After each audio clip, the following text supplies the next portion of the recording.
I was in a car accident that sent me to the hospital. You might have seen some pictures. I posted pictures somewhere. I don't remember. But I was in the hospital. Neck brace and everything. It was great. It's my last day of work. I quit my job. I finally left that establishment and I was done with my job. And to celebrate, I wanted to go to Outback for dinner. First mistake. If you leave a job, don't go somewhere expensive because you're going to be broke after that. So I go to Outback. Okay, I'm on my way to Outback. And now, funny story is, this Outback adventure is actually a date. I'm on my way. I'm driving to Outback on a date, okay? We're in my date's car, and my date is driving. I was being a beautiful, amazing passenger princess, okay? I was being a great, fantastic passenger princess. I just quit my job, I was laying back, relaxing, as you do, on my way to Outback, risen it up, as you do, right? And, we hit traffic. We're sitting completely still, okay? And it goes a little bit, we stop again. And then, I feel my head whip off of my neck, okay? Hear this loud, massive boom, right? And like, bang! Bro behind us literally rammed us in the back super hard. He's moving like 30 miles an hour. We're sitting still. He slams both of our heads backs into the headrest. It was intense. It was insane. I was scared for my life. I thought in that moment I had died. I had risen. I could feel myself leaving my chair, and it was Jover, bro. It was so Jover for me. So hold on. Let me move this over a little bit. Okay. So we're in this lane. Okay. We're here. This is the interstate. We're on the interstate, by the way, if I didn't say that already. All right. And we are this car right here. Okay. This is us. We're sitting completely still. All right, and there's like a median area right here with like the middle blockage way. Another car's like zooming past. Okay, brother just nails us right in the behind. Okay, he just absolutely just rails us from the back out of nowhere. He just comes up and plummets us. Literally, I thought for a second our cars might interlock. It was so intense. It was so intense, brother. You don't even understand the moment when it went boom. Okay. So he nails us from behind, okay? Absolutely derailed, okay? And so, we have to pull off the road. So we pull off over here, okay? We pull off over here. So at this point, we are now parked right here, okay? We're now parked right here. He's behind us, and I am in the passenger seat right here. So I'm like, okay, I'm gonna call the cops, get an officer out here, and then my driver gets out of the car to check the damages. They get pictures of their car, they get pictures of my car, it's her car. They get pictures of the license plates, we share insurances and everything, right? And I've called the cops. The cops are allegedly on their way, okay? Allegedly on their way. I get out, bro comes up to me. The first thing he says is, hey, I am so incredibly sorry. I promise I'll stop not on my phone. Bro, nobody thought you were on your phone. Okay, nobody, not a single one of us thought that you were on your phone, brother. Nobody thought that. It is what it is either way. I'm gonna sit in my car and wait on the police to get here. You can sit in your car, wait for the police to get here, and then he can handle everything from there and be the mediator of the situation, because there's no point of us interacting. It's not gonna get anything done. He's like, well, do you want to just the damages aren't that bad. The damages, we can just call it a day, right? And I was like, no, we're waiting on the cop to get. We're waiting on the cop to get here. What do you mean? We're waiting on the cop, okay?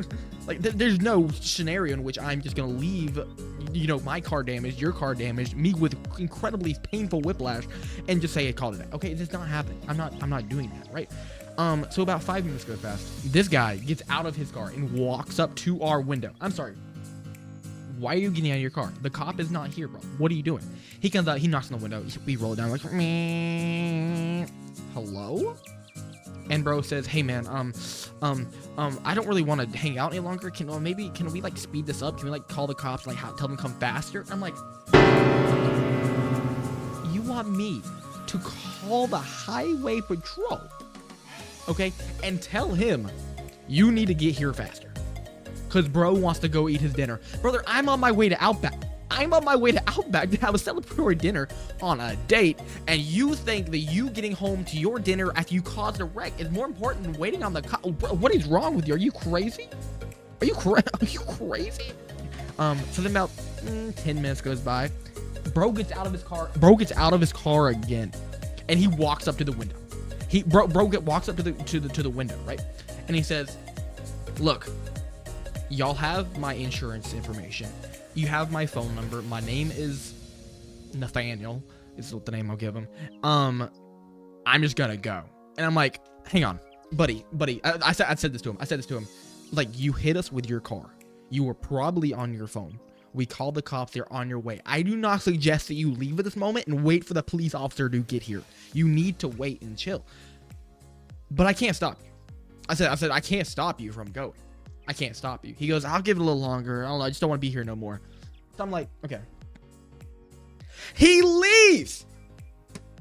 He gets in his car and he drives off.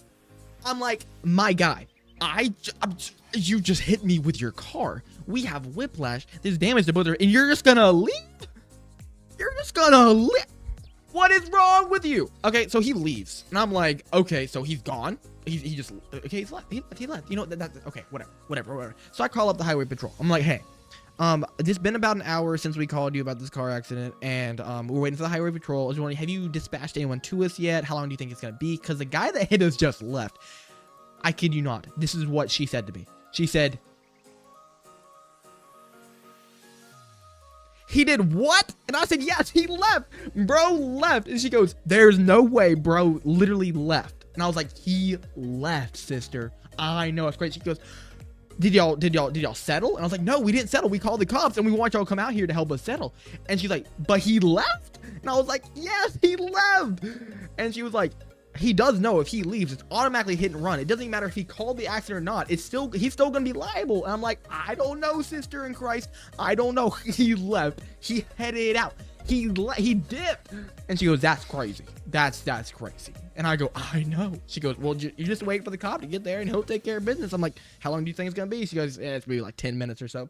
I'm sitting there, and finally the cop pulls up. Okay, the cop pulls up. I'm like, hey man, how's it going? He goes, all right.